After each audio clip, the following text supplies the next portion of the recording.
My mother tried to trick me into joining my sister for dinner after she tested me around her husband. My sister's new husband hit on me at our family dinner last week. Complimented my body, ignored his wife sitting right beside me, kept finding excuses to touch my arm. They'd only been married 3 months. I left early, feeling sick. Texted my sister immediately. Your husband's behavior made me really uncomfortable tonight. She asked to meet the next day. I expected her to be furious with him, demand he apologize. Instead, she smiled and said, "It was a test. You passed." What? I had him flirt with you on purpose. I needed to know if you could be trusted around him. You messaging me proved you can. My stomach dropped. You tested me? After what happened with my ex, I had to be sure. Here's the context. Her first husband was my friend before they met. I introduced them. They seemed perfect together until after the wedding, when I stayed with them for work convenience. My underwear started disappearing. First occasionally, then weekly. I accused my sister of mixing up laundry. She swore it wasn't her.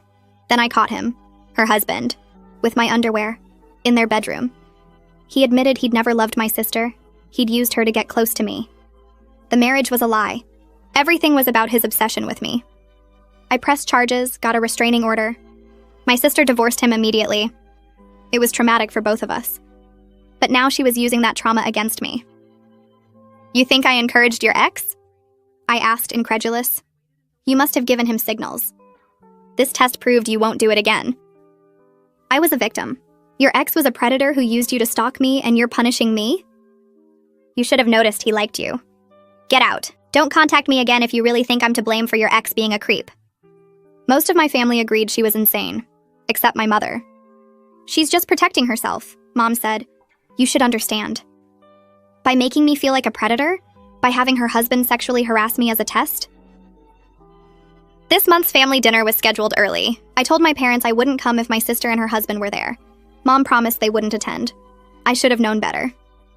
I walked in to find them at the table, my sister smirking, her husband avoiding eye contact. You lied, I said to my mother. You need to work this out, Mom replied. Family doesn't hold grudges. My sister stood up. You owe me an apology for your overreaction. This whole situation was your fault anyway. My fault? Your ex-husband was stealing my underwear. You must have encouraged him somehow. Normal men don't just develop obsessions. And now you're trying to break up my new marriage by playing victim. Playing victim? You had your husband sexually harass me. It was a test. It was sick. My brother-in-law finally spoke. For what it's worth, I didn't want to do it. She threatened to divorce me if I didn't. My sister slapped him. Shut up. Wait, I said. She threatened you? He nodded. Said if I didn't test you, it meant I had feelings for you. That refusing proved I was attracted to you. That's insane! My mother intervened. Everyone calm down. This is getting out of hand. Out of hand? I turned on her. You ambushed me. You lied to get me here. Because you're being stubborn. Your sister was hurt before. So was I. Her ex stalked me, stole from me, made me feel unsafe in my own family. And instead of support, I get blamed and tested like I'm some kind of homewrecker. My sister laughed bitterly. You always were the pretty one, the fun one. Men always noticed you first. So this is about jealousy? Your ex-husband was a predator and somehow that's my fault because you're insecure? How do I know you won't steal this husband too? I never stole anyone. Your ex was sick. My dad finally spoke up. Enough. This is insane. She had her husband harass you, then blamed you for past trauma you both experienced. We're leaving. As we headed for the door, my sister called out, You know what? Maybe my ex was right about some things. I froze. What did you just say? He kept journals. About you. I have them. Want to know what he wrote? Want to know what he said you did to encourage him? Those are the delusions of a stalker. Are they? Or is there truth in them? Come back and apologize and I'll burn them. Keep playing victim and I'll show everyone what he wrote about you. What you supposedly said. Did. Wanted. My mother gasped. You wouldn't. My sister smiled. Try me. I have photos too, from his phone. Amazing what angles and editing can suggest. My blood went cold. You're blackmailing me with a stalker's fantasies? I'm protecting my marriage. You have 1 week to apologize publicly, or everyone sees what kind of person you really are. I couldn't move. Dad's hand stayed on my shoulder while my sister's words hung in the air like poison. The journals, the photos, the threat to show everyone. My brain kept trying to process it, but nothing made sense. She was my sister. We grew up together, shared a room until high school, told each other everything. Now she stood there smiling like she'd just won something. Mom was still talking behind us, saying we needed to stay and work this out, but her voice sounded far away. I turned toward the door and Dad moved with me, his hand staying on my shoulder like an anchor. My legs felt weird, like they might not hold me up, but I kept walking. One step, then another.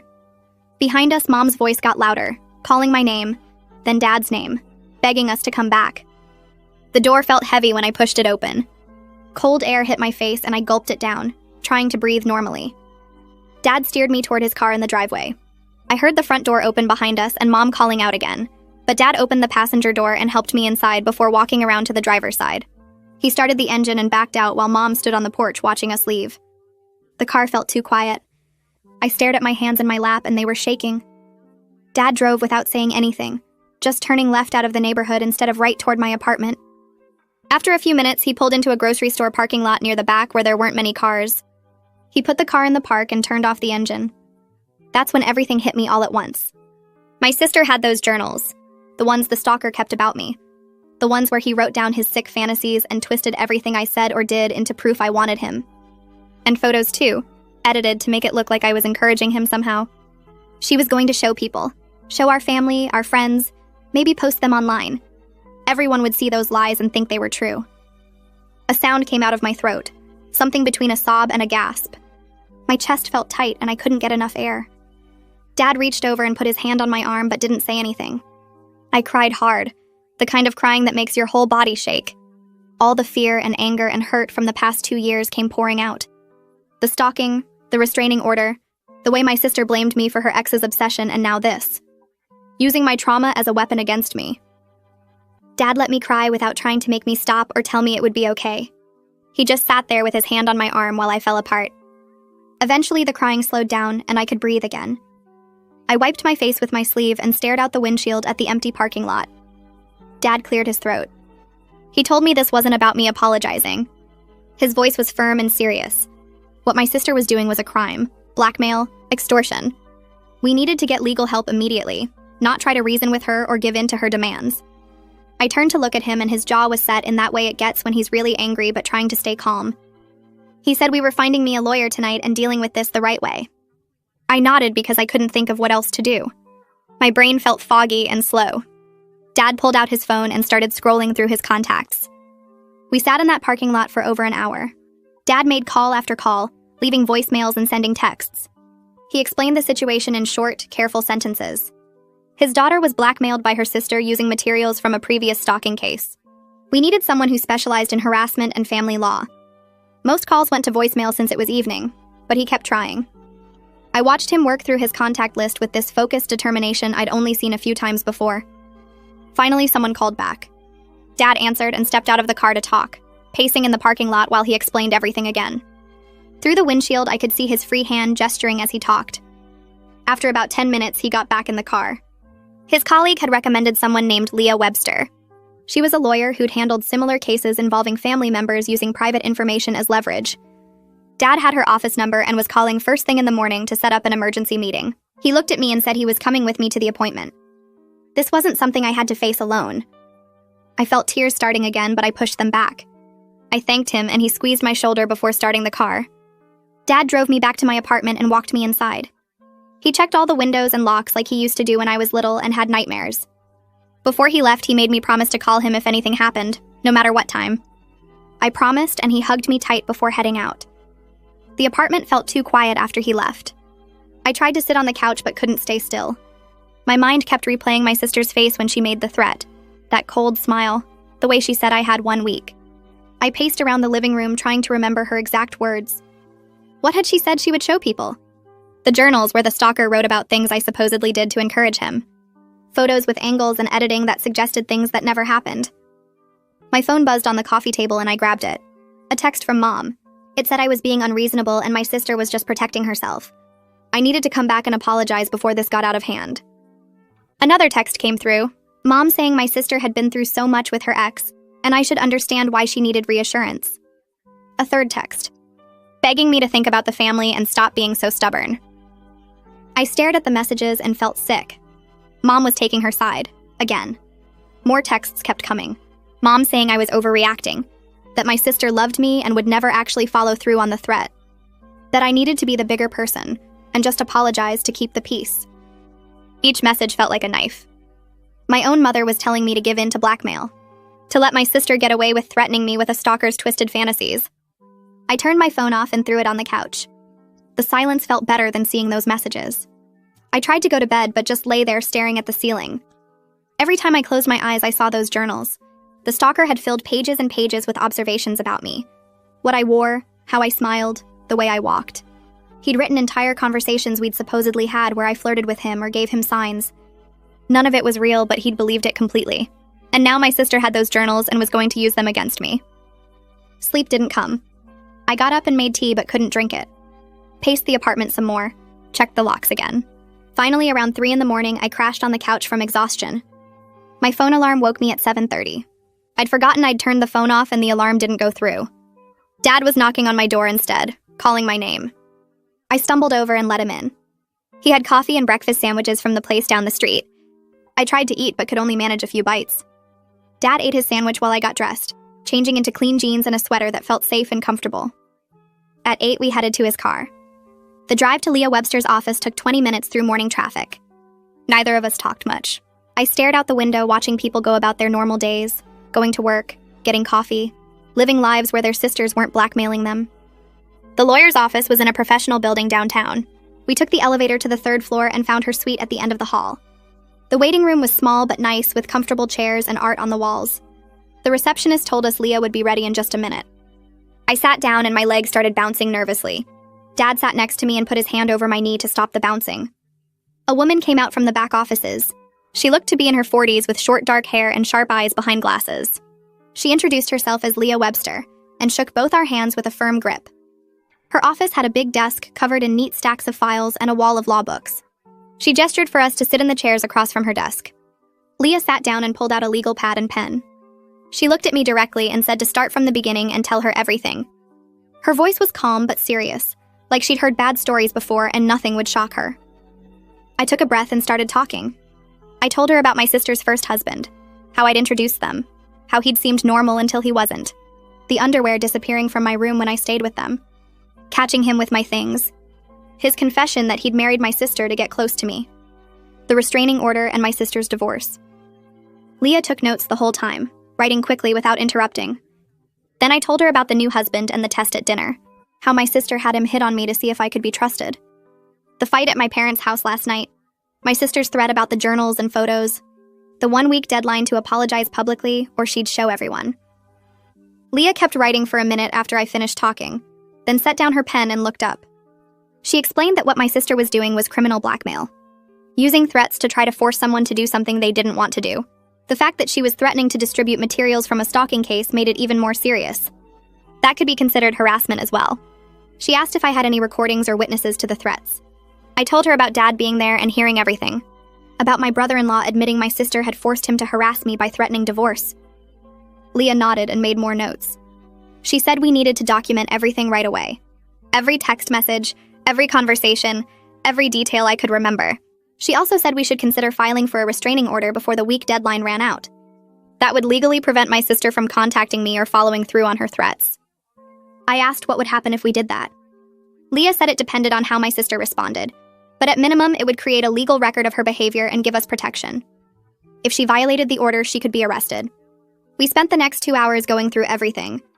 Leah had me write down a timeline starting with when my sister's first husband began stalking me and ending with last night's threat. She asked detailed questions about dates, locations, who else was present. Dad gave his account of what he'd witnessed at the dinner. Leah recorded both our statements on her phone with our permission. While she was typing up notes, she mentioned something that made my stomach drop. She said my sister having those journals might actually be illegal. They were evidence in a criminal case that resulted in a restraining order. Those materials should have been sealed or destroyed as part of the court order. If my sister had them, she either stole them or the ex-husband violated the order by giving them to her. Either way, it opened up new legal problems for my sister. Leah said she needed to make some calls to find out what happened to those materials after my case concluded. She asked if I remembered the name of the detective who handled the stalking investigation. I gave her Detective Baird's name and she wrote it down, Leah picked up her office phone and called the police department. She got transferred a few times before reaching someone in records. She explained she was calling about a closed stalking case and needed to verify the status of evidence. After some back and forth, she got the information she needed. She thanked them and hung up, then immediately dialed another number. This time she asked for Detective Baird directly. When he answered, she introduced herself and explained she was representing me in a blackmail case involving materials from the old stalking investigation. She briefly outlined what my sister was threatening to do. There was a long pause while she listened. Her expression got more serious. She told Detective Baird we could meet that afternoon if he was available. She wrote down a time and thanked him before hanging up. Leah looked at me and Dad. The journals and photos were supposed to be sealed as part of the restraining order agreement. They should have remained in police custody or been destroyed. The fact that my sister had them meant something had gone very wrong. Either the ex-husband kept illegal copies, or someone had accessed sealed evidence. Both were serious violations. Detective Baird wanted to meet with us at 2 that afternoon to discuss how my sister obtained the materials and what charges might apply. Dad suggested we get lunch before the meeting with the detective. We left Leah's office and drove to a diner nearby. The lunch crowd was thinning out, but the place was still busy. We got a booth in the back and a waitress brought menus and water. I stared at the menu but couldn't focus on the words. Dad ordered a burger for himself and a sandwich for me without asking what I wanted. When the waitress left, he leaned back against the booth and rubbed his face with both hands. He looked tired. He started talking, saying he was sorry. Sorry he hadn't seen how bad my sister's jealousy had gotten. Sorry Mom had been enabling her behavior for so long. Sorry he hadn't stood up to them sooner. I told him it wasn't his fault. He shook his head and said he should have done something after the stalking case when the victim blaming started. When my sister first suggested I must have encouraged her ex somehow. When Mom agreed and made excuses, he should have shut that down immediately, but he'd tried to keep the peace instead. Now look where we were. I reached across the table and squeezed his hand. I told him he was here now and that's what mattered. He squeezed back but still looked upset with himself. The food came, but neither of us ate much. I picked at my sandwich and Dad's burger sat mostly untouched on his plate. We both drank a lot of coffee, though. At 1:30, we paid and headed to the police station. Detective Baird met us in the lobby and led us back to a small conference room. He looked older than I remembered from 2 years ago, more gray in his hair. He shook hands with Dad and nodded at me before sitting down across the table. Leah arrived a few minutes later and joined us. Detective Baird opened a file folder and spread out some papers. His face looked dark and angry as Leah explained again what my sister was threatening. She laid out the timeline and the specific threats about showing people the journals and edited photos. Detective Baird listened without interrupting, his jaw getting tighter. When Leah finished, he pulled up something on his laptop and turned it so we could see. It was the case file from my stalking report. He scrolled down to the evidence log and pointed at entries for journals and digital files. He said everything on that list was supposed to stay in police custody per the restraining order. The judge had specifically ordered all materials to remain sealed to protect my privacy. The fact that my sister now had copies meant someone had seriously violated that order. Either my ex-brother-in-law had kept illegal copies before surrendering the originals, or someone had accessed the sealed evidence improperly. Both scenarios were criminal violations that carried their own penalties. I walked Detective Baird through everything my sister said at that dinner table. The exact words about the journals, the threat about showing edited photos to everyone, how she gave me 1 week to apologize publicly, or she'd destroy my reputation with a stalker's twisted fantasies. Detective Baird typed notes into his computer while I talked, stopping me occasionally to ask for specific details. He wanted to know if anyone else heard the threats besides Dad. I told him my mother was there, my brother-in-law too, but Mom would probably deny it happened the way I said. Detective Baird nodded like he expected that answer. He asked if I'd be willing to wear a wire and meet with my sister again to get her threats on recording. My stomach twisted at the thought of facing her again. Leah jumped in before I could respond, and said that wasn't a good idea given the emotional toll and family dynamics involved. She suggested we send a formal cease and desist letter instead, demanding my sister turn over all materials and stop the harassment. Detective Baird considered this and agreed it was a safer approach. He said the letter would create a paper trail, and if my sister responded poorly, it would strengthen our case. Leah pulled out her laptop right there in the conference room and started drafting the letter, while Detective Baird and Dad discussed the legal implications of my sister possessing sealed evidence from a criminal case. Leah's fingers flew across her keyboard as she wrote the cease and desist letter. She read sections out loud as she typed, using legal language that made the threats sound even more serious than they already were. The letter named specific blackmail statutes my sister was violating. It demanded she surrender all journals, photos, and any other materials within 48 hours. Failure to comply would result in criminal complaints and a restraining order petition. Leah asked Dad if he was willing to testify against my sister if this went to court. Dad didn't hesitate. He said he'd tell a judge exactly what he witnessed at that dinner and how my mother had lied to get me there. Leah typed that into the letter as a warning that my sister had no family protection from consequences. She printed 3 copies when she finished. One for our records, one for Detective Baird's file, and one to send via certified mail to my sister. Dad read through the letter carefully before we sent it. His face got darker as he read the legal language spelling out what my sister had done. He signed his name at the bottom as a witness to the threats. Leah sealed the letter in an envelope and wrote my sister's address in neat handwriting. We drove to the post office together and sent it certified mail with tracking confirmation. The clerk gave us a receipt with a tracking number. Leah took a photo of it with her phone. Back in Leah's office, she told me I should stay with family or friends until we saw how my sister responded to the letter. She said people facing legal consequences sometimes escalated their behavior out of panic or spite. Dad immediately offered his house, but I shook my head. That would create more conflict with Mom, who was already taking my sister's side. I pulled out my phone and called Patience instead. She answered on the second ring, and I explained the situation as quickly as I could. Patience didn't ask questions or hesitate. She just said I could stay as long as needed and asked when I wanted to come over. I told her I'd pack a bag and be there in an hour. Dad drove me to my apartment and waited in the car while I went inside. I threw clothes into a duffel bag without really looking at what I grabbed. Toiletries from the bathroom, my laptop and charger. I moved through my apartment like I was running from something, which I guess I was. My own sister, my own family. I locked the door behind me and got back in Dad's car. He drove me to Patience's apartment across town. She met us at the door and pulled me into a tight hug before I could say anything. Dad carried my bag inside and set it in the guest room. Patience made tea while Dad and I sat at her kitchen table, not saying much. He left after finishing his tea, making me promise to call if I needed anything. Patience showed me where everything was in the guest room. Clean towels in the closet, extra blankets if I got cold. She told me to make myself at home and not worry about anything. I unpacked my bag and tried to feel grateful for having a friend like her, but mostly I just felt sick about hiding from my own family. The next 48 hours crawled by like torture. I checked my phone constantly for the delivery confirmation, refreshing the tracking page every few minutes. Patience tried to distract me with movies, but I couldn't focus on what was happening on screen. We cooked dinner together the first night, and I burned the vegetables because I was staring at my phone instead of the stove. My mother started calling around noon the second day. I let it go to voicemail. She called again an hour later. Then again. By evening, she'd left 6 voicemails. I finally listened to them while Patience was in the shower. The first one was angry, demanding I call her back immediately. The second was pleading, saying we needed to talk about this situation before it got worse. The third threatened to cut me off completely if I didn't drop the legal action against my sister. The fourth accused me of tearing the family apart. The fifth said I was being selfish and cruel. The sixth was back to angry, telling me I'd regret choosing lawyers over family. I deleted all of them and blocked her number. Patience came out of the bathroom and found me sitting on her couch with tears running down my face. She sat next to me and didn't ask what was wrong, just put her arm around my shoulders and let me cry. On the second day, the tracking page finally updated, delivered and signed for at 2:15 in the afternoon. My hands shook as I showed Patience the confirmation. She squeezed my shoulder and told me to breathe. Within an hour, my phone started buzzing with texts from my sister. The first few were furious, calling me dramatic and saying I was overreacting to a joke. She insisted she never actually planned to show anyone the materials. She was just trying to make a point about trust. The texts kept coming, one after another. Leah had told me to forward everything directly to her, so I screenshot each message and sent them. My sister's tone shifted in the later messages. She wrote that the legal threat was unnecessary and I was being vindictive, that she'd only been trying to protect her marriage, that I should understand given what happened with her ex.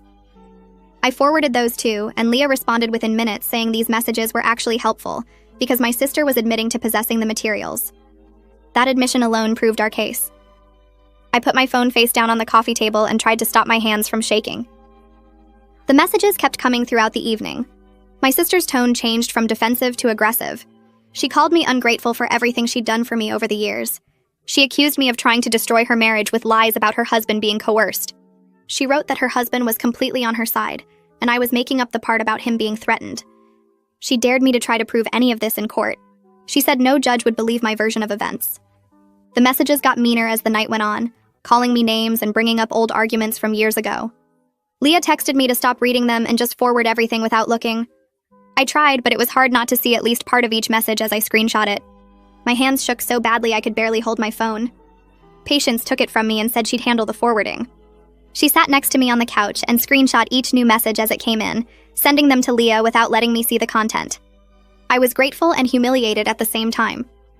That evening, my phone rang from a number I didn't recognize. I almost didn't answer, but something made me pick up. My brother-in-law's voice came through quiet and rushed like he didn't have much time.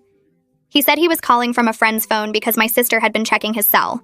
He told me he was willing to give a statement about being threatened into harassing me, that he'd been documenting my sister's controlling behavior for weeks now. Text messages where she told him what to wear, who he could talk to, where he was allowed to go without her. He said he wanted to help me, but he was scared of what she'd do if she found out. His voice cracked when he asked if there was a way to protect him legally. I told him to hold on and called Leah on Patience's phone, then conferenced her into the call. Leah explained that my brother-in-law could provide testimony and potentially file his own restraining order if he felt unsafe. There was a long pause before he responded. He admitted my sister had threatened to ruin him financially and socially if he ever tried to leave her, that she'd told him she'd make sure everyone believed he was abusive and unstable, that she'd take everything in the divorce and make sure his family never spoke to him again. He'd been sleeping in the guest room since the dinner incident because being near her made him anxious. Leah's voice was gentle as she gave him her direct number and told him to call if he decided he wanted legal protection. She said what my sister was doing to him was abuse and he didn't have to live that way. The call ended with him thanking us both, his voice shaking with what sounded like relief and fear mixed together. After we hung up, I sat staring at Patience's wall, wondering how my sister had become this person. The next morning came and the 48-hour deadline passed with no word from my sister about surrendering the materials. Leah called at 9 to tell me she was filing a formal police complaint for blackmail and harassment. I listened to her explain the process while drinking coffee that tasted like metal in my mouth. Detective Baird would open an investigation. They'd request a warrant to search my sister's home for the journals and any evidence of the manipulated photos. The legal process was moving forward exactly like Leah said it would, but I felt sick knowing this was really happening with my own family. That I was the one who set this in motion by refusing to apologize for something I didn't do. Leah must have heard something in my silence because she reminded me that my sister made these choices, not me. That I was protecting myself from illegal threats. I said I understood, but my voice came out flat and empty. 2 hours later, someone started pounding on Patience's apartment door. Heavy, aggressive knocking that made us both jump. My mother's voice came through the door demanding I come out and fix this mess I'd created. She kept pounding and yelling, saying I was destroying the family over nothing. That my sister was just protecting herself and I was being vindictive. Patience grabbed her phone and called the police while I stood frozen in her living room. My mother's voice got louder, threatening to break down the door if I didn't come out. She screamed that I was an ungrateful daughter who'd turned everyone against my sister with lies, that she'd raised me better than this. The pounding continued until we heard sirens outside. 2 officers arrived and I heard them talking to my mother through the door. She refused to leave at first, insisting she had a right to see her daughter. The officers told her she was trespassing and needed to leave the property immediately. My mother's voice rose higher as she argued with them. Eventually, they escorted her away, and one officer knocked gently on the door. Patience answered, and the officer asked if we were okay. He took notes about the incident and said it would be included in their report. After he left, Leah called to say the incident report would support our case about family harassment patterns. I sat on Patience's couch feeling like my entire life had turned into a legal case file. Dad's call came through around 9 that evening while I was still sitting on Patience's couch staring at my phone.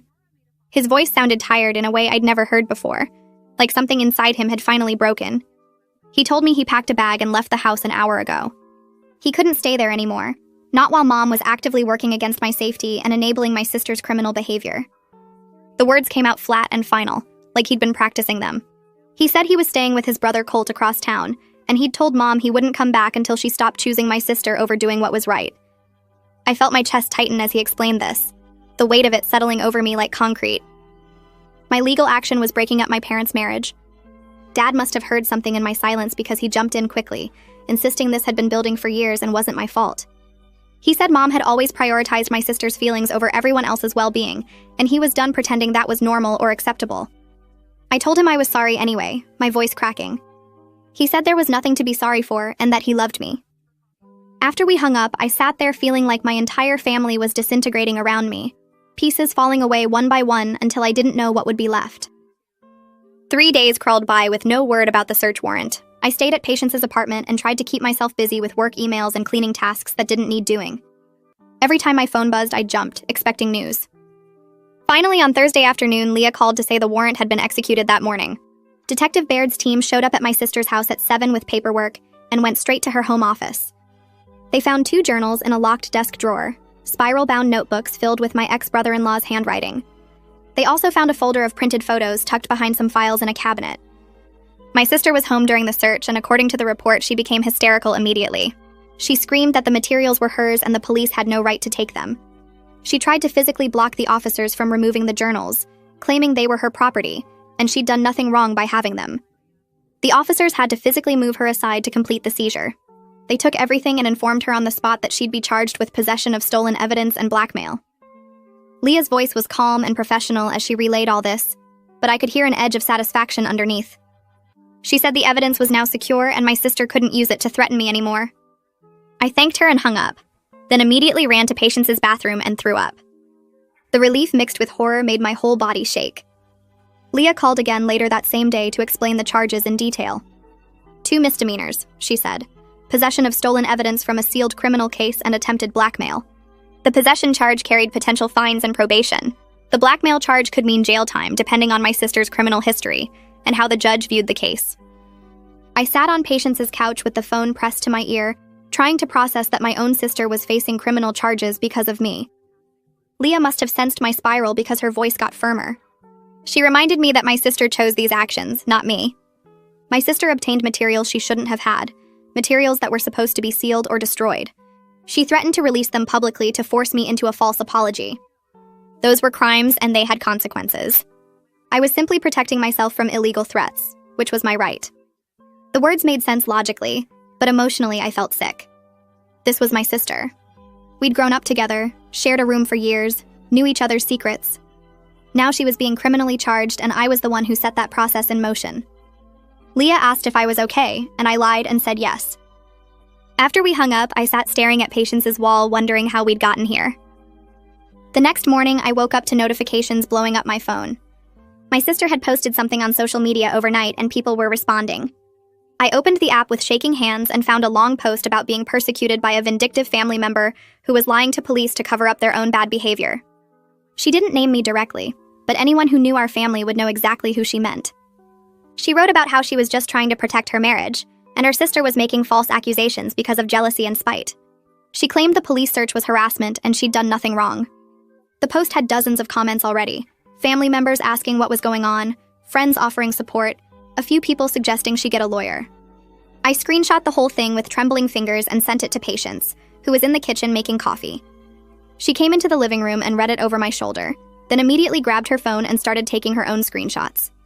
She sent everything to Leah with a message explaining what my sister had posted. Leah responded within minutes saying this could be considered witness tampering or intimidation, especially the part about false accusations. She said to document everything but not to respond or engage at all. I followed her advice, but it felt awful watching my sister spin this narrative where I was the villain and she was the victim. Detective Baird called me directly 2 days later with an update about the evidence analysis. His voice was serious, but I could hear satisfaction underneath as he explained what his team had found. The photos my sister had were definitely digitally manipulated. The timestamps and metadata proved they'd been edited recently, within the last few months. Someone had taken old photos and altered them to suggest things that never happened, changing angles and context to create false implications. The technical team could see every edit that had been made. The journals were confirmed to be from my ex-brother-in-law's stalking case, the same ones that were supposed to be in police custody or destroyed per the restraining order agreement. Detective Baird said they were working to determine how my sister obtained sealed evidence, whether my ex violated the order by giving them to her, or if there was some other breach. This discovery strengthened the case significantly and could add charges related to tampering with evidence. He asked if I was doing okay with everything, and I told him I was managing. After the call ended, I sat there feeling vindicated and horrified at the same time. My sister had fake photos. She'd planned to destroy my reputation with edited images and a stalker's fantasies. The manipulation was even worse than I'd thought. My mother's voicemail came through that afternoon while I was trying to eat lunch. I saw her name on my screen and let it go to voicemail, my appetite disappearing instantly. When I finally listened to the message an hour later, her voice was cold and furious. She said I'd destroyed the family and she'd never forgive me for having my sister arrested over a misunderstanding. She claimed my sister was just trying to protect her marriage, and I was being vindictive because I was jealous of her happiness. The words kept coming, each one like a slap.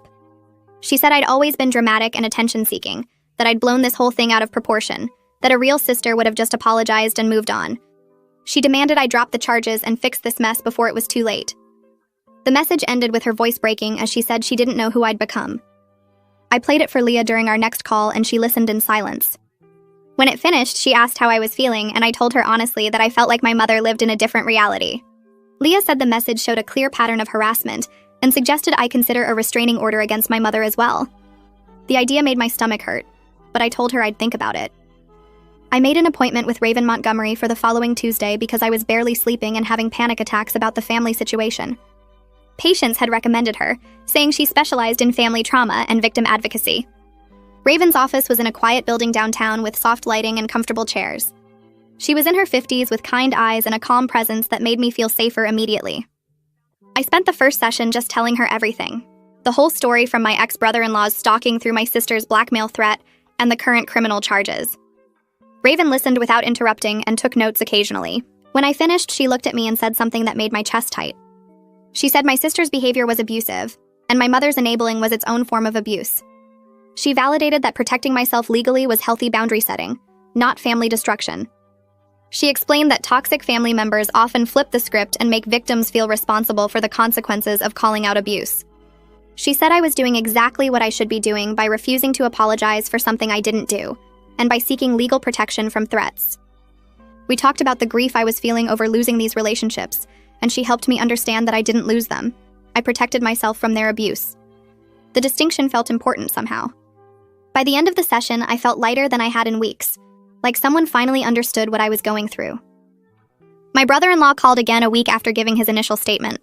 His voice sounded different this time, stronger and more determined. He told me he'd decided to file for separation from my sister, and he wanted to give a full statement to police about being coerced into harassing me. He said he'd been documenting everything since the dinner incident, saving text messages and keeping notes about her threats and controlling behavior. He had messages where she explicitly threatened to divorce him and ruin his reputation if he didn't test me. He had recordings of arguments where she accused him of being attracted to me just because he'd refused to participate in her plan. He wanted to help strengthen the case against her, and he also wanted to protect himself legally. I conferenced Leah into the call and we arranged for him to meet with Detective Baird the next day. The meeting happened at the police station and lasted over 2 hours. My brother-in-law provided detailed testimony about my sister's threats, her controlling behavior, the coercion around the harassment test.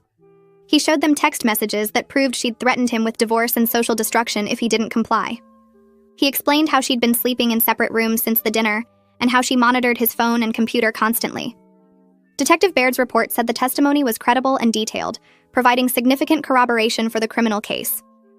Leah called me afterward to say his cooperation had strengthened our position considerably. The upgraded charges came through 2 weeks later. Leah called to tell me the district attorney had reviewed my brother-in-law's testimony and decided to add coercion and criminal harassment to the existing blackmail and evidence tampering charges. She explained this was serious, that my sister was now facing potential jail time rather than just probation. The DA's office was taking the case seriously because the evidence was so strong and because my sister's behavior showed a pattern of manipulation and threats. Leah said my sister's lawyer had already contacted her asking about a plea deal, trying to negotiate before the charges were formally filed. I asked what that meant, and Leah said we should wait and see what they offered. She reminded me that I had input in any plea agreement since I was the victim, and that we didn't have to accept anything that didn't adequately protect me and hold my sister accountable. I thanked her and hung up, then sat there processing the fact that my sister might actually go to jail. The thought made me feel sick and relieved at the same time. Dad called a few days later to tell me he'd met with a divorce attorney. His voice was quiet and sad as he explained that he'd spent the last few weeks thinking about his marriage, and he'd realized it had been broken for a long time. He said Mom had always prioritized my sister's feelings over everyone else's well-being, making excuses for her behavior, and expecting everyone to accommodate her issues. He'd gone along with it for years, thinking he was keeping the peace, but now he saw how toxic that pattern had been. The blackmail situation and Mom's response to it had forced him to confront what he'd been avoiding. He told me he wasn't making any final decisions yet, but he needed space to think about whether he could stay with someone who enabled their daughter being blackmailed. I told him I supported whatever he decided and I was sorry this was happening. He said it wasn't my fault and that he should have stood up to Mom years ago. We talked for a while longer about practical things, about where he was staying and how he was doing. Before we hung up, he told me he loved me and he was proud of how I'd handled everything.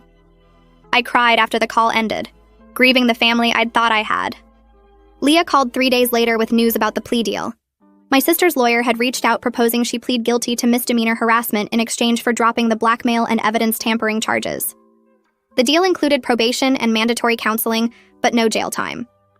Leah explained the terms carefully, her voice neutral and professional as she walked me through what it would mean. I sat on Patience's couch listening to the details, my stomach twisting as I tried to process what my sister accepting this deal would actually accomplish.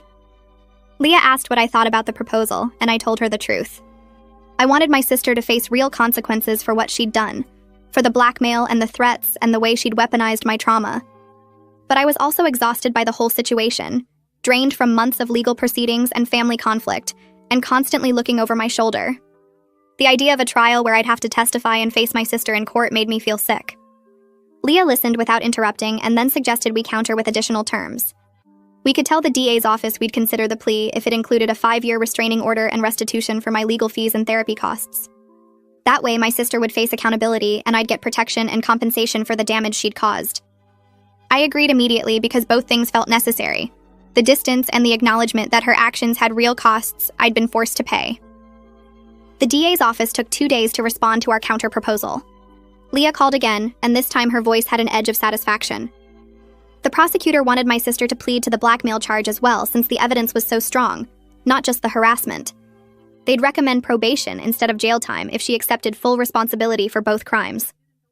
My sister's lawyer had pushed back hard, arguing that pleading to blackmail would create a more serious criminal record and make it harder for her to find work. But the prosecutor held firm, and eventually my sister caved. She agreed to plead guilty to both blackmail and harassment with 3 years probation, mandatory counseling twice a month, a 5-year restraining order and restitution of $8,000 covering my legal fees and therapy costs. Leah walked me through the terms again, making sure I understood what each piece meant. The probation meant my sister would have regular check-ins with an officer, and any violations could send her to jail. The counseling was court-ordered, so she'd have to actually attend and participate. The restraining order meant she couldn't contact me or come within 500 feet of my home or workplace. And the restitution meant she'd have to pay me back in monthly installments over the next 2 years. Leah advised me to accept the deal because it gave me legal protection and held my sister accountable without putting me through the trauma of a trial. I said yes, relief and sadness mixing together, as I realized this was really ending with my sister having a criminal record. We scheduled the court date for 2 weeks later so my sister could formally enter her guilty plea and the judge could approve the terms. Leah prepared a victim impact statement for me to read if I chose to, explaining that it would be my chance to tell the court how my sister's actions had affected me.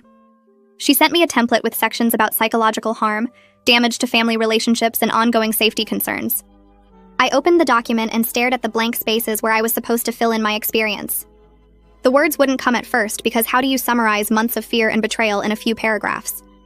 I spent days writing and rewriting the statement with Raven's help during our therapy sessions. We worked through draft after draft, trying to express the betrayal without breaking down completely. Raven helped me focus on specific impacts rather than general feelings. How my sister's blackmail made me feel unsafe in my own family. How she weaponized my trauma from being stalked by her ex-husband. How her actions forced me to choose between my safety and family relationships. How I still had nightmares about those journals being released, and everyone believing the stalker's lies about me. Each sentence felt like pulling glass from a wound, but Raven kept reminding me that speaking the truth was part of my healing. By the time the court date arrived, I had a statement I could read without completely falling apart, though my hands shook every time I practiced it. The morning of the court hearing, I woke up before my alarm with my heart already racing. Patience made me breakfast, but I could barely eat, my stomach too tight with nerves about seeing my sister and my mother in the courtroom. Dad picked me up at 9 and we drove to the courthouse in silence, both of us processing what was about to happen. Patience met us in the parking lot and walked in with us, her presence steady and calming as we went through security and found the right courtroom. The hallway outside was empty except for a few other people waiting for their cases. We sat on a bench near the door and I tried to breathe normally while Dad checked his phone and Patience squeezed my hand. At 9:30, the bailiff opened the doors and we filed inside. The courtroom was smaller than I'd expected, with wooden benches and fluorescent lights that made everything look harsh and institutional. My sister was already there with her lawyer at one of the tables up front. She wore a navy dress and had her hair pulled back, looking professional and composed in a way that made my chest tight. My mother sat in the front row directly behind my sister, her face set in hard lines as she watched us enter. Mom's eyes found mine across the courtroom, and the look she gave me made my stomach hurt, like I was the criminal instead of the victim. We took seats on the opposite side with Dad between patients and me, creating a physical barrier between our family's two factions. The judge entered and everyone stood. Then the hearing began with the prosecutor reading the charges. My sister's lawyer confirmed she was pleading guilty to blackmail and harassment. The judge asked my sister directly if she understood the charges, and she said yes in a flat voice that carried no emotion. He asked if she was pleading guilty voluntarily, and she said yes again without looking at me or anyone else. The whole exchange took less than 5 minutes, my sister admitting to crimes against me in the most mechanical way possible. The judge asked if I wanted to read my victim impact statement, and my legs went shaky as I stood up. I walked to the microphone at the front of the courtroom with my printed statement clutched in both hands. The paper rattled slightly as I unfolded it, and I had to take a breath before I could start reading. My voice came out quieter than I'd planned as I read about how my sister's blackmail made me feel unsafe in my own family, how she'd taken my trauma from being stalked and used it as a weapon against me. I read about the nightmares and the anxiety attacks, and the way her threats made me question whether I could trust anyone. I read about how her actions forced me to choose between protecting myself and maintaining family relationships, how she'd made me feel like I had to prove I wasn't responsible for a predator's obsession. My voice broke several times and I had to pause to steady myself. I didn't look at my sister while I read, but I could feel her presence at the table, could sense my mother's anger radiating from the front row. When I finished and returned to my seat, Dad squeezed my hand hard and whispered that I'd done well. Patience had tears on her face and handed me a tissue. My mother sat rigid and unmoving, her head shaking slightly in disgust at what I'd just said about her daughter. The judge accepted the plea deal and moved directly to sentencing. He gave my sister 3 years probation with mandatory counseling twice monthly, 100 hours of community service, and the 5-year restraining order. His voice was stern as he lectured my sister about the seriousness of blackmail and how family relationships don't excuse criminal behavior. He explained that blackmail destroys trust and weaponizes people's vulnerabilities, and that using a stalker's materials to threaten someone was particularly cruel. He warned her that any violation of the restraining order would result in immediate jail time, that he wouldn't tolerate her contacting me or coming near me for any reason. My sister nodded throughout the lecture, but her face stayed stone cold, showing no remorse or emotion. The judge asked if she had anything to say, and she declined. He finalized the sentence and dismissed us. As we gathered our things to leave, my sister turned slightly, and our eyes met for just a second. Her mouth moved, and I heard her hiss quietly that I'd regret this, the words barely audible but clear enough that I knew what she'd said. Dad heard it too, and his hand tightened on my shoulder as we walked toward the exit. Outside the courthouse, my mother intercepted us before we could reach the parking lot. She moved fast for someone her age, blocking our path with her face twisted in rage. She started screaming that we'd destroyed her daughter's life over nothing, that I was a manipulative liar who'd turned everyone against my sister. Her voice carried across the courthouse steps, and people stopped to stare at the scene. Dad tried to move around her, but she grabbed his arm and kept yelling. She called me a vindictive attention seeker who couldn't stand that my sister was happy. She said I'd always been jealous of my sister, and this was just my latest attempt to ruin her life. Dad's voice stayed calm as he told her that our daughter had committed crimes and faced consequences, that if she couldn't see that, then they had nothing more to discuss. Mom's face went red and she screamed that he'd chosen sides against his own child. Dad said he'd chosen to protect the child who'd been victimized, not enable the one who'd committed blackmail. That's when Mom slapped him.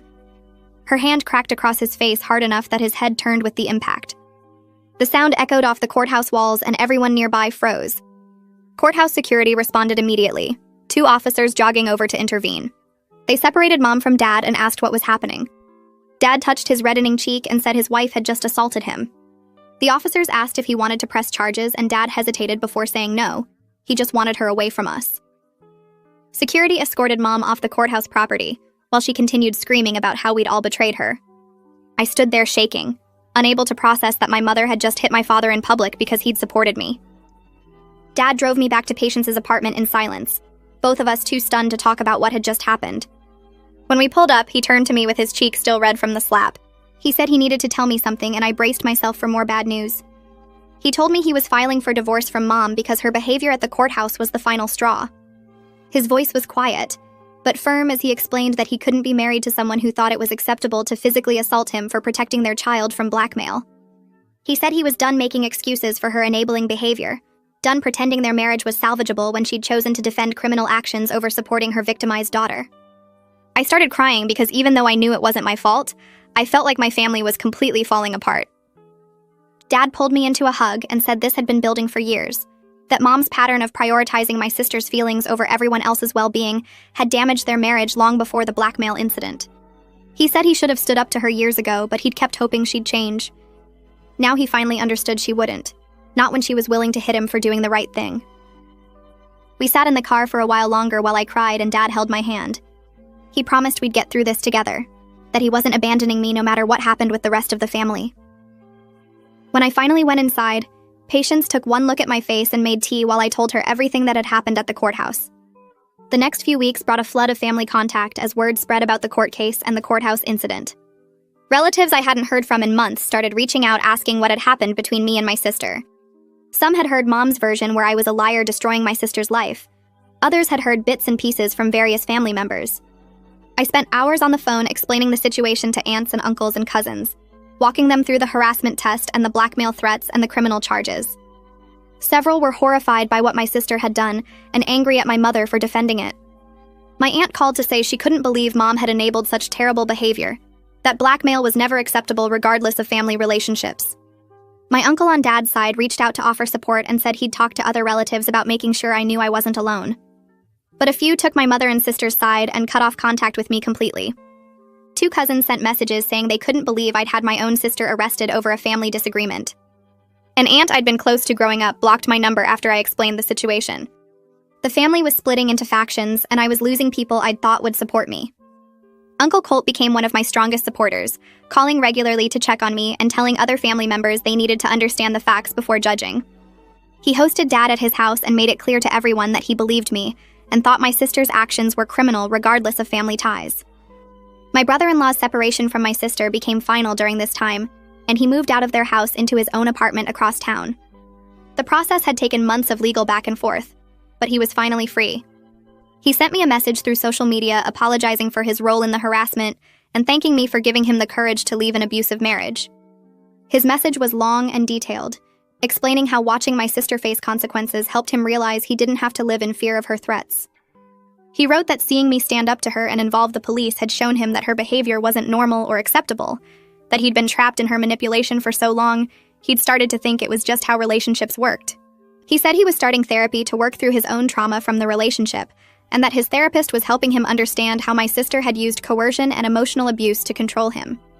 He thanked me again for reporting what happened because it had saved him from years more of misery.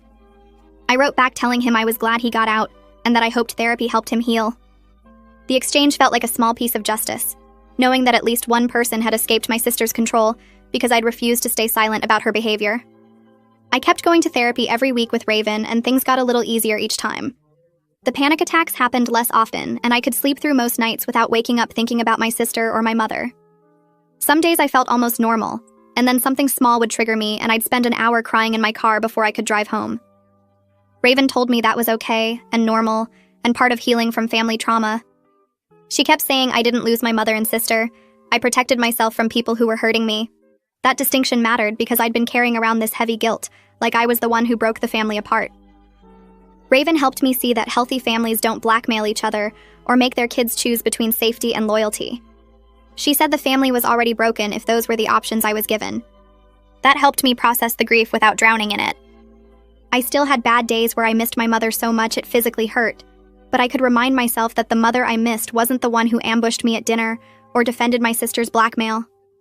I was mourning the mother I thought I had, not the one who actually showed up when I needed protection. 3 months after the court case, I realized I'd built a whole new life that felt stable and safe. Dad and I had dinner every Tuesday night at this Italian place near his brother's house. Uncle Colt invited me to family barbecues, and his wife treated me like I'd always been part of their regular gatherings. My cousins from his side of the family started texting me random memes and asking if I wanted to join their group chat. It felt good to be included without drama or tension. Patience came over most weekends, and we'd cook together or watch movies, and she never made me talk about the family stuff unless I brought it up first. One night, she told me she was proud of how I'd handled everything, and that took me by surprise because I mostly felt like I was barely keeping it together. She said that was exactly what strength looked like, doing the hard thing even when you're scared and tired. I started believing her a little bit. My phone buzzed one afternoon with a message request from an account I didn't recognize. The profile picture was some generic sunset photo, and the name was just random letters and numbers. I almost deleted it without looking, but something made me open it. The message said I was a liar who destroyed families and that everyone would see the truth eventually. My stomach dropped because I knew exactly who was behind that fake account. More messages came through over the next hour, each one angrier than the last. My sister called me manipulative and said I'd turned Dad against her and ruined her life for attention. She said the restraining order was just me playing victim again, and that she was the real victim of my lies. I took screenshots of every single message with my hands shaking. Then I called Detective Baird and sent him everything. He sounded tired when he answered, but his voice got sharp when I explained what was happening. He said violating a restraining order was a serious offense and he'd handle it immediately. 2 hours later, he called back to say my sister had been arrested and would spend at least the night in jail. I felt sick and relieved at the same time. The next day, Detective Baird told me my sister had been released after 2 days, but the judge had given her a serious warning that the next violation would mean a much longer sentence. He said the judge had been very clear that restraining orders exist for a reason, and my sister needed to understand there were real consequences for breaking them. After that, my sister's social media went completely quiet about me. I checked a few times even though I knew I shouldn't, and there were no more posts or comments about family drama or being victimized. Dad heard through Uncle Colt that my sister was going to her court-ordered counseling sessions, but nobody knew if she was actually participating or just showing up to check the box. I decided I didn't need to know. Whether my sister was changing or not wasn't my responsibility anymore. I had to focus on my own healing and let her deal with her own consequences. Raven helped me understand that I could hope my sister got better without needing to be part of that process. It was okay to protect myself and wish her well from a distance. That mindset helped me stop obsessing over what my sister was doing or thinking. I couldn't control her choices, and trying to figure out if she was really changing just kept me stuck in the past. Dad's divorce from Mom got finalized on a cold morning in November. He called me from the courthouse parking lot and his voice sounded different, lighter somehow. He said he felt like he could breathe properly for the first time in years. He'd signed the papers and walked out, and instead of feeling sad, he felt free. He told me he wished he'd had the courage to leave sooner, but he was grateful the situation with my sister had finally forced him to prioritize his own well-being over keeping peace. He moved into a condo near Uncle Colt the following week, and I helped him unpack boxes and set up furniture. The place was small but bright with big windows, and it felt like a fresh start. We ordered pizza and sat on his new couch, and he told me about his plans to take up woodworking and maybe travel a bit. He seemed younger somehow, less weighed down. I realized I'd never seen him truly relaxed before. We grew closer during this time because we were both rebuilding our lives and figuring out what family meant without my mother and sister in it. He was the parent who showed up and believed me and chose my safety over family loyalty. That meant everything. Patience introduced me to someone at a party she threw for her birthday. He was funny and kind, and when the family topic came up naturally in conversation, I told him the basic truth about the restraining order and the court case. I expected him to get weird about it or ask too many questions, but he just nodded and said, that sounded really hard, and he was sorry I'd gone through it. Later, when we started actually dating, he told me his own family had some toxic dynamics, and he understood about needing boundaries. He never pressured me to reconcile with my mother or sister, and he never acted like I was damaged goods because of the drama. When I had bad therapy days, he'd bring me takeout and let me talk or not talk depending on what I needed. It felt healing to be with someone who respected my choices and didn't try to fix me or push me toward forgiveness I wasn't ready for.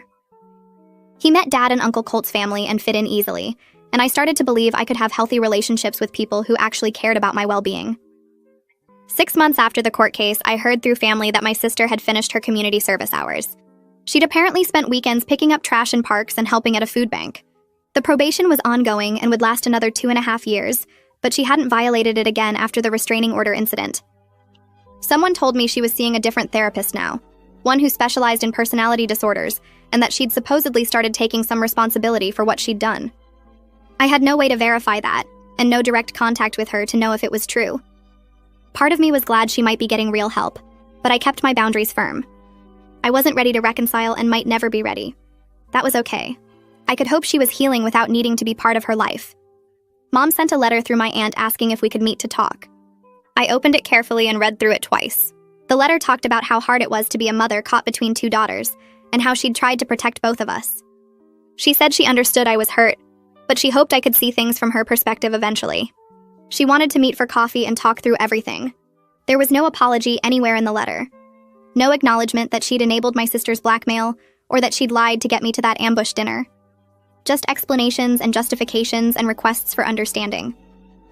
I brought the letter to my therapy session, and Raven helped me see that my mother still wasn't taking responsibility for her role in what happened. She was asking me to understand her without offering to understand me first.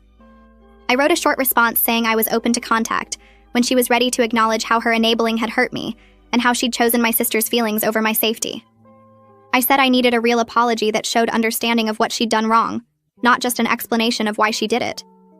Until then, I wasn't ready to meet. Dad supported my decision completely. Uncle Colt called to invite me to a family barbecue at his house. He said he was inviting Dad and several cousins and aunts and uncles who'd been supportive, and he wanted to create a family gathering that felt safe for everyone. My mother and sister weren't invited. I felt weird about that at first, like we were purposely excluding them, but Uncle Colt said firmly that they'd excluded themselves by their actions, and this was about celebrating the family members who showed up for each other. The barbecue was on a sunny Saturday, and I walked into Uncle Colt's backyard to find about 15 relatives there. People hugged me and asked how I was doing, and nobody brought up the drama unless I mentioned it first. We ate burgers and played cornhole, and it felt almost normal. There was a moment when I looked around at everyone laughing and talking, and I felt both sad and grateful at the same time. Sad that my mother and sister weren't there, but grateful to be surrounded by people who believed me and respected my boundaries. I realized I could have family connection without putting myself in danger. This was what healthy family looked like. The restitution payment from my sister arrived in my bank account on a Tuesday morning. It was set up as a payment plan through the court, so I'd get monthly deposits until the full $8,000 was paid off. The first payment was for $600. I stared at my phone screen for a long time looking at the transaction. The money helped with my ongoing therapy costs and the legal fees I was still paying off, but that wasn't really what mattered. What mattered was the acknowledgement that my sister's actions had caused real harm that required making amends. The court had said her behavior had consequences, and this was part of those consequences. I transferred the money into a savings account I'd started specifically for emergency legal protection. If I ever needed a lawyer again, or had to go back to court for any reason, I'd have funds set aside. It felt good to be practical about protecting myself going forward. I started dating someone I met through Patience about 8 months after the court case ended. We took things slow because I was still working through everything in therapy, but having someone who understood boundaries and respected my healing process made all the difference.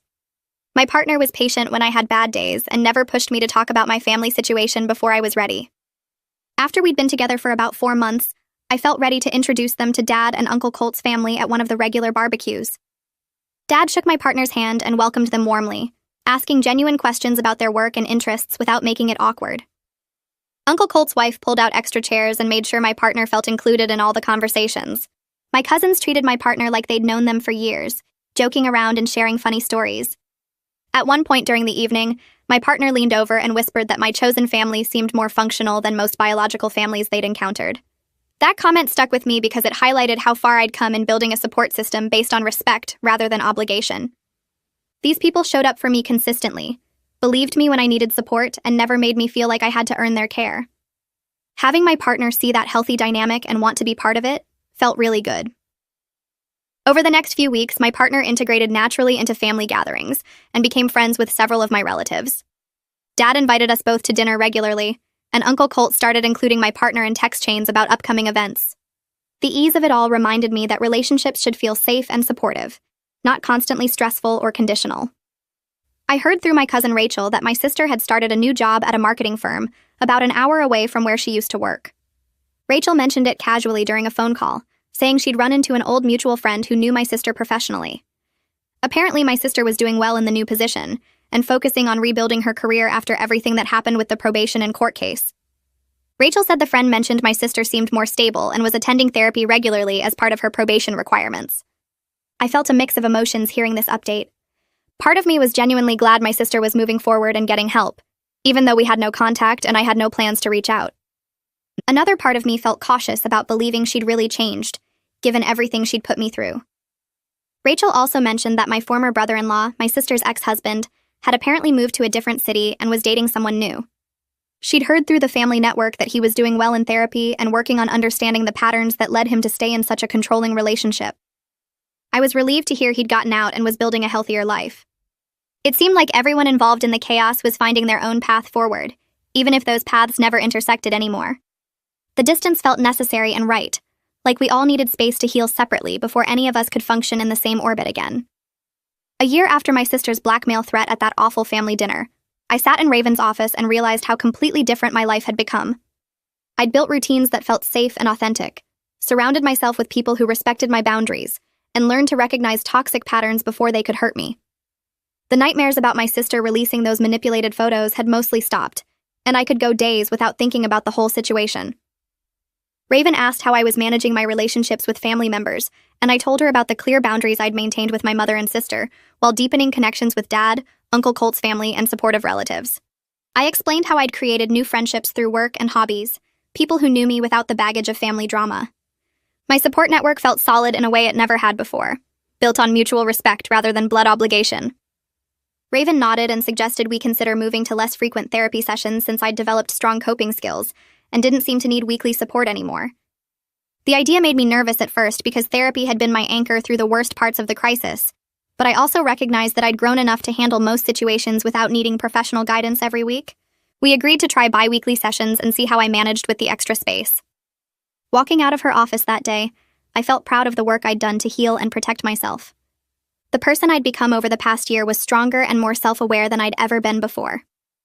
My mother's letter arrived in my mailbox on a Tuesday afternoon, forwarded through my cousin Rachel, who'd been asked to pass it along. I stared at the envelope for a long time before opening it, my hands shaking slightly as I tore the seal. The letter was 3 pages long, written in my mother's careful handwriting.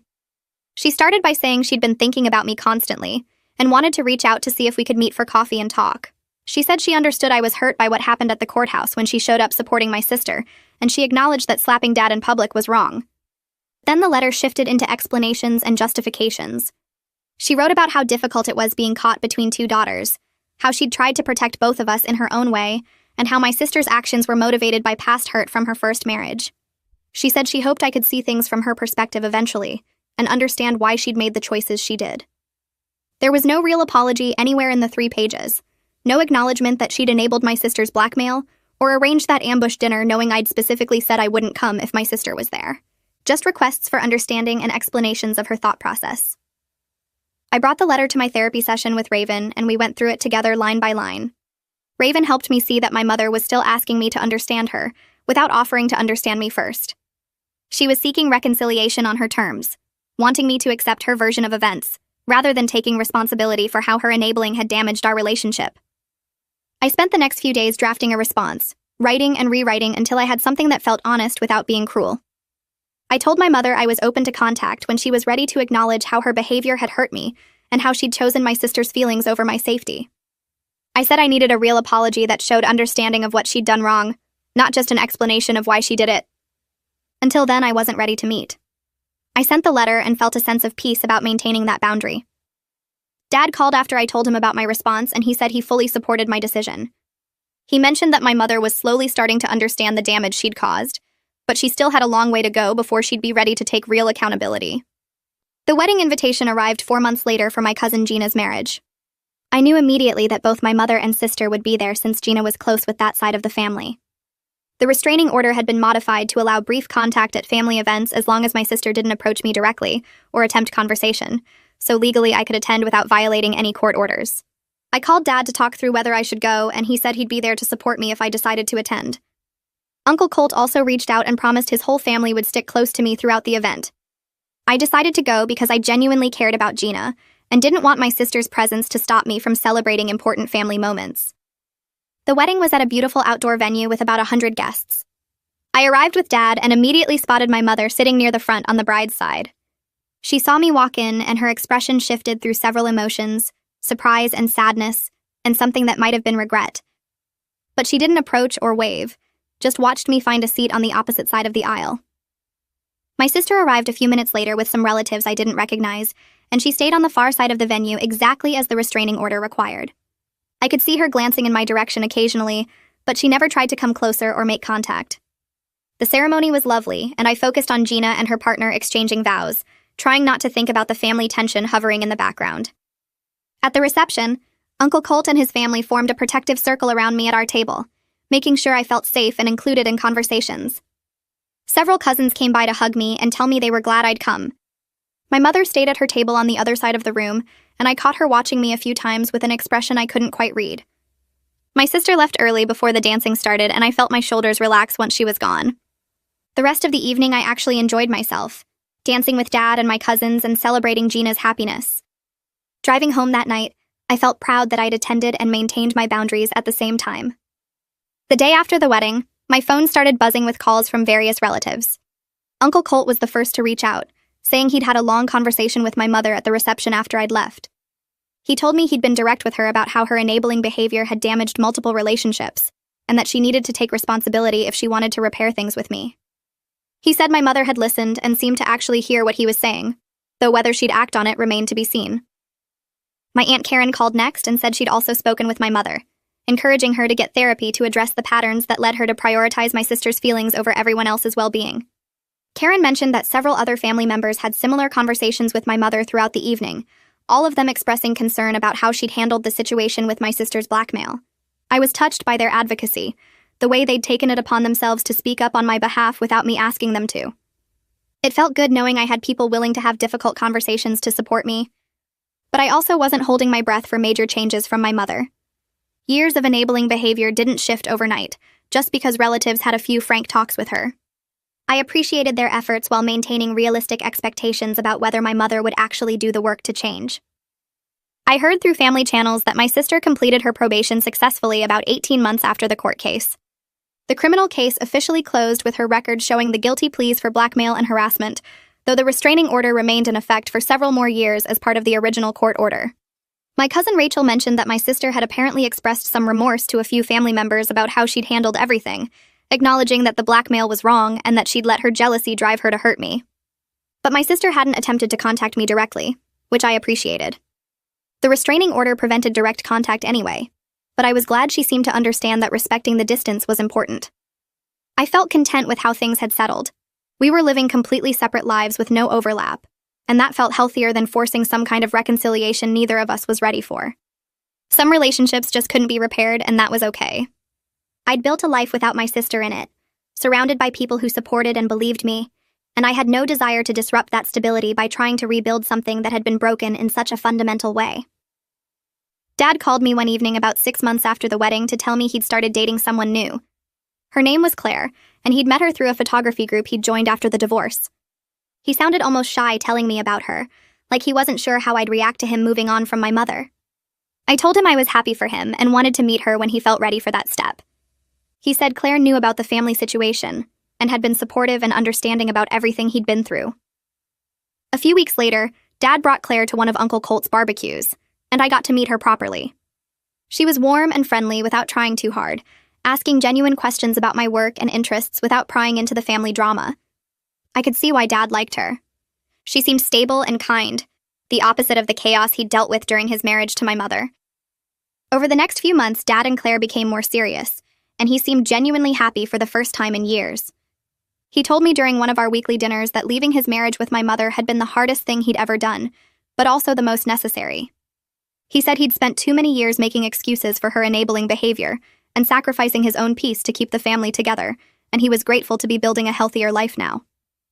I was happy seeing him thrive and glad that something positive had come from the painful family split. The promotion I'd been working toward for months finally came through on a Friday afternoon.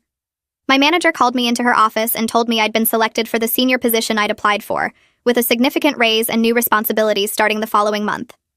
I called Dad immediately after the meeting, and he congratulated me with genuine pride in his voice. That weekend, my partner organized a celebration dinner with Dad, Claire, Uncle Colt's family, and patients at a nice restaurant downtown. Everyone toasted to my success, and the table was full of laughter and supportive comments about how hard I'd worked. The achievement felt especially meaningful because I'd accomplished it while dealing with intense family trauma over the past 2 years.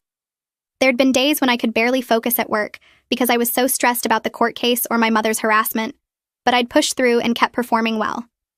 My support system had helped me stay grounded during the worst parts, and now I was celebrating a major career milestone with the people who'd stood by me. Uncle Colt raised his glass and said he was proud of my strength through everything I'd faced, and several others echoed the sentiment. Driving home that night with my partner, I felt grateful for how far I'd come and excited about the future I was building. 2 years after my sister's blackmail threat at that family dinner, I sat on my apartment balcony one evening and reflected on how completely my life had transformed. I had healthy boundaries with toxic family members, deep relationships with supportive ones, and a partner who respected my needs and celebrated my growth. My career was thriving, My friendships were solid, and I'd learned to recognize manipulation and protect myself before it could cause harm. The family situation had settled into a stable distance where my mother and sister existed in a separate orbit that didn't intersect with mine. Some relatives had chosen sides and stopped speaking to me, but the ones who mattered had stayed and proven their support through consistent actions. I'd accepted that some relationships might never be repaired, and I was okay with that because my well-being mattered more than maintaining toxic connections, just because we shared blood. Raven had told me during one of our final regular sessions that I'd done remarkable work in healing and protecting myself, and I believed her. The person I'd become through this process was stronger, more self-aware, and better equipped to handle future challenges than I'd ever been before. Building a life based on respect and healthy boundaries wasn't something I'd imagined possible during the worst of the family crisis. I sat down at my desk one evening and pulled out nice stationery, the kind that felt appropriate for something important. I wrote carefully, keeping my words simple and honest. I thanked my sister for respecting my boundaries over the past year and told her I'd noticed her growth through what family members had shared. I explained I wasn't ready for a direct relationship yet, but I was open to occasional updates through Dad or Uncle Colt if she wanted to share how she was doing. Writing the letter felt good because I wasn't angry anymore, just clear about what I needed. I signed it, sealed the envelope, and mailed it the next day. When I told Raven about the letter during our session that week, she smiled and said this was exactly the kind of balanced approach she'd hoped I'd reach. She pointed out that I'd maintained my boundaries while still leaving room for potential healing in the future, which showed real growth. I'd learned to protect myself without closing off completely, to stay open to possibilities without sacrificing my safety. Raven said we could start spacing out our sessions to once a month since I'd developed such strong skills for handling difficult situations. My partner and I spent a Saturday afternoon at the dining table with wedding planning materials spread everywhere, making lists and looking at venue photos. Dad stopped by with takeout and joined us, offering opinions on flowers and making jokes about the seating chart. Uncle Colt's family was coming for dinner later, and we'd invited patients too, turning the planning session into a celebration with everyone I cared about. Looking around at the people gathered in my home, I felt overwhelmed with gratitude for how far I'd come since that awful family dinner 4 years ago. Protecting myself from my sister's blackmail had been the hardest thing I'd ever done, but it led me here to this life built on respect and healthy boundaries. I'd lost my mother and sister, at least for now, but I'd gained clarity about what I deserved and the courage to demand it. My career was thriving, my relationship was strong, and I was surrounded by people who genuinely loved and supported me without conditions or tests. That evening, as everyone laughed over dinner and toasted to the wedding, I realized my life was full of exactly what I'd always wanted: joy and safety and real connection with people who valued me. I was excited about the future I was creating, not because everything was perfect, but because I'd learned to protect what mattered and build something authentic. The wedding planning continued late into the night with Dad and Uncle Colt arguing playfully about music choices, while patients helped me sketch table arrangements, and I felt completely at peace with the family I'd chosen and the life I'd fought to build.